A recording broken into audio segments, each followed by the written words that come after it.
झामुमो अधिवेशन के बाद लंबे समय के बाद झामुमो केंद्रीय समिति की बैठक हुई।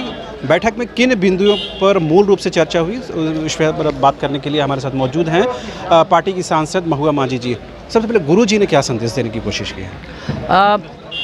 गुरुजी ने तो अपने जैसे वो करते हैं कि जनता को काम माने बात करने से नहीं होगा, काम करके दिखाना होगा। अच्छा, उनका मूल ये कहना? हाँ, मूल कहना था कि हम बातें तो बहुत करते हैं, जब भी कोई मीटिंग होती है, सेमिनार होता है, जो भी होता है हम लोग बातें करते हैं, लेकिन क्षेत्र में जाके काम उतना उस मात्रा में नहीं हो पाती है। मतलब ये हो पार्टी के वर्तमान परफॉर्मेंस से वो खुश नहीं है इसका? नहीं, वो खुश है। उनका कहना था कि और ज़्यादा काम कीजिए। माननीय मुख्यमंत्री जी ने जो संदेश दिया, माननीय मुख्यमंत्री जी लगातार योजनाएं उतार रहे हैं जनता के लिए कि अंतिम व्यक्ति तक योजनाओं का लाभ पहुंचे। उसमें महिलाएं भी हैं, जैसे महिलाओं के लिए फूलो झानो आशीर्वाद योजना है, खेल के लिए पोटो हो खेल योजना है, पलाश ब्रांड लॉन्च किया उन्होंने। उसी तरह से अभी सावित्रीबाई फुले किशोरी योजना है। तो माननीय मुख्यमंत्री जी चाह रहे हैं कि हमारे जो पार्टी के कार्यकर्ता हैं, जो पदाधिकारी हैं, जो प्रखंड स्तर पर हैं, पंचायत स्तर पर हैं, जिला या केंद्रीय स्तर पर हैं, वो हर इलाके में जाए, गाँव देहात, जंगल, पहाड़, शहर, ताकि उनको बताया जाए कि हाँ ये योजनाएं सरकार ने लॉन्च की है, उसका फ़ायदा वो उठाए हर व्यक्ति। और इसके लिए अभी 12 अक्टूबर से जो एक पखवाड़ा शुरू होने वाला है, जिसमें सरकार आपके द्वार कार्यक्रम है, आपका अधिकार आपकी योजना, सरकार आपके द्वार, पहले भी एक बार हो चुका था। तो हाँ, उसका है। तो उस समय सभी लोग नहीं जान पाए थे, माने जागरूकता की कमी थी, सब तक वो लाभ नहीं पहुँच पाई क्योंकि सब कोई वो पता ही नहीं था। इसलिए माननीय मुख्यमंत्री जी ने सबको निर्देश दिया कि आप लोग अपने अपने क्षेत्र में जाइए और वहाँ घूम कर एक घर में जाइए और जाके उन्हें बताइए कि ये योजनाएं हैं, ताकि पूरा झारखंड समृद्ध हो, विकास का लाभ अंतिम व्यक्ति तक पहुँचे। गुरु जी ने ओवरऑल कितने मिनट बात की होगी, और उसमें आपने एक बात कहा कि वो पार्टी के कार्यकर्ता चाहते हैं ग्रास रूट में जाए। दूसरा क्या विषय था, क्या बिंदु पर उनका फोकस था? देखिए, उनका वो हमेशा से एक अभिभावक की तरह बात करते हैं। माननीय मुख्यमंत्री जी ने जो बातें कही उन पर अमल करने के लिए उन्होंने सबसे कहा कि आप लोग पार्टी को और मजबूत कीजिए, समृद्ध कीजिए, क्योंकि उन्होंने बहुत आंदोलन करके उन्होंने बहुत संघर्ष किया है, तब जाके ये आज बट वृक्ष बना है। और इसीलिए वो चाहते हैं कि जो पार्टी के कार्यकर्ता हैं उन्हीं उसूलों पर चले और क्षेत्र में जाके मेहनत करें। वर्तमान में जो क्रियाकलाप हैं पार्टी के, वो उसके बारे में अप टू डेट रहते हैं, अद्यतन जानकारी रहती है? बिल्कुल रहते हैं, और कई बार तो ऐसे सजेशंस भी देते हैं कि हम लोग भी दंग रह जाते हैं। कुछ याद है आपके ज़हन में, कुछ बातें हैं? लगातार तो देते ही रहते हैं। जैसे उनका कहना है कि हर कोई अपने स्तर पर कोई भी काम करे तो उसमें तरक्की के रास्ते उसमें ढूंढा जा सकता है। हमने हमेशा देखा है, वो ये नहीं कहती सब गाँव छोड़कर आ जाओ शहर में रहो, ऐसा नहीं बोलते हैं। उनका कहना है कि अगर तुम पशुपालन भी कर रहे हो तो उसी को अच्छे से करो, उसमें भी बहुत तरक्की कर सकते हो। अगर तुम खेती कर रहे हो उसमें ध्यान दो, उसमें फोकस करो, उसमें भी तुम बड़े आदमी बन सकते हो। उनका कहना है कि अपने घर अपने गांव को पकड़े रहो, जमीन जायदाद को पकड़े रहो, ऐसा नहीं कि सब शहर की तरफ भागो। आज की बैठक को क्या 2024 के विधानसभा चुनाव की तैयारियों को के सिलसिलात के तौर पर देख सकते हैं? देखिए, बीच में चूँकि माननीय मुख्यमंत्री जी सरकारी कार्यक्रमों में बहुत ज़्यादा व्यस्त थे, इसकी वजह से बहुत दिनों से मीटिंग नहीं हो पाई थी। और हमेशा से कार्यकर्ताओं को का मनोबल बढ़ता है अगर इस तरह की मीटिंग होती है तो। और प्रखंड स्तर पर मीटिंग इस तरह से पहले नहीं हुई थी।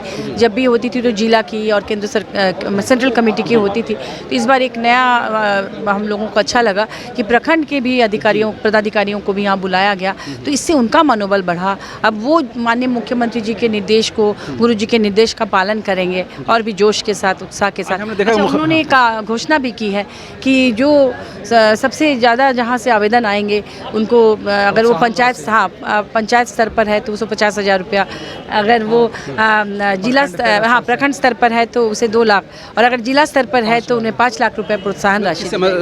सरकारी योजनाओं के संबंध को जिस तरह से जन जन तक पहुँचाने में जिनकी भूमिका। हाँ, आपके जो पार्टी कार्यकर्ता रहेंगे वो योजनाओं को लेकर, समस्याओं को लेकर आवेदन फॉर्म लेकर उनके पास जाएंगे? नहीं, ऐसा नहीं है। मतलब देखिए, लोग जागरूक नहीं है, इसकी वजह से वो वहाँ तक पहुँच नहीं पाते हैं, सरकारी दफ्तरों तक नहीं पहुँच पाते हैं। तो चूंकि सरकारी दफ्तरों का चक्कर लगाने में ही पूरी एनर्जी चली जाती थी पहले के सरकारों में। तो माननीय मुख्यमंत्री जी ने पहले ये किया कि दफ्तर उठ के आपके घर आएगा। तो उन्होंने पूरे, जैसे जो भी ब्लॉक ऑफिस है या डीसी ऑफिस है, उन ऑफिस के अलग अलग विभागों के अधिकारियों को ले जाके बैठा दे रहे हैं। पंचायत स्तर पर, वार्ड में, प्रखंड में बैठा दे रहे हैं। अब वहाँ पर चूंकि उनके रीच के अंदर है तो वो आसानी से आएंगे। शहर तो आ नहीं सकते हैं या ब्लॉक में हमेशा जा नहीं सकते हैं। वहाँ वो जब बैठेंगे तो वहाँ आने के लिए उनको बात बताएगा कौन? अच्छा। इसके लिए पार्टी के कार्यकर्ता एक समाज सेवी के रूप में, पार्टी के रूप में नहीं, एक समाज सेवी के रूप में वो उन गरीबों के घर में, गांव में, देहात में, जंगल में, पहाड़ में जाके उनको बताएंगे कि देखिए ये योजना सरकार लॉन्च की है। उसके लिए पुरस्कार राशि की घोषणा हो, क्या है उसमें, क्या वर्गीकरण किया गया है? उसमें जैसे अगर पंचायत स्तर पर अच्छा काम होता है तो उस पंचायत के जो हमारे अधिकारी होंगे, पदाधिकारी, उनको 50,000।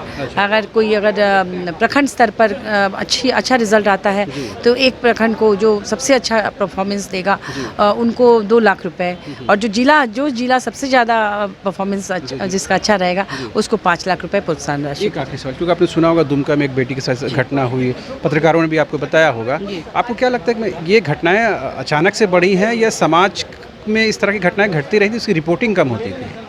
हाँ, आप सही कह रहे हैं कि रिपोर्टिंग कम होती थी। अभी चूंकि मोबाइल है सबके हाथों में और मीडिया भी बहुत सक्रिय है, इलेक्ट्रॉनिक मीडिया वगैरह, तो तुरंत बातें लोगों को पता चल जाती हैं।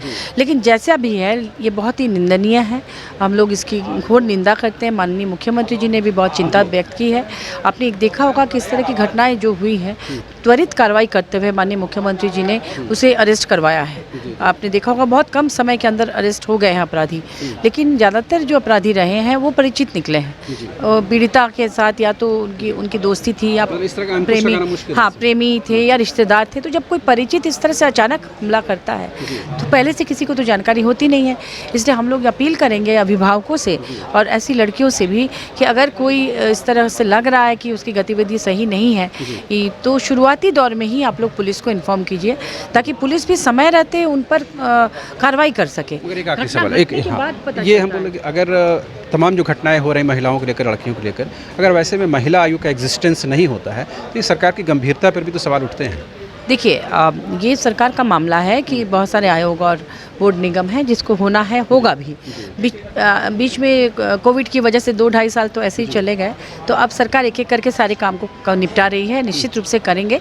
लेकिन जैसे ये सब जो क्रिमिनल केसेस हैं, इस तरह के क्रिमिनल केसेस पुलिस ही हैंडल करती है। अच्छा। और मुझे लगता है इसमें माननीय मुख्यमंत्री जी लगातार पुलिस प्रशासन पर दबाव भी बनाते हैं कि जल्द कोताही ना बरती जाए, उनका निर्देश रहता है। लेकिन हम भी चाहेंगे कि जल्द से जल्द गठन हो जाए।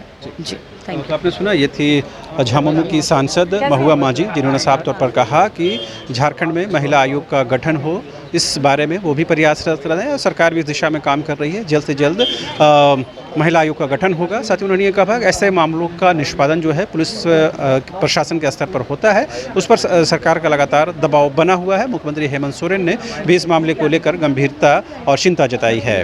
फिलहाल मुझे और मेरे सहयोगी कैमरा पर्सन कुणाल को दीजिए इजाज़त। नमस्कार।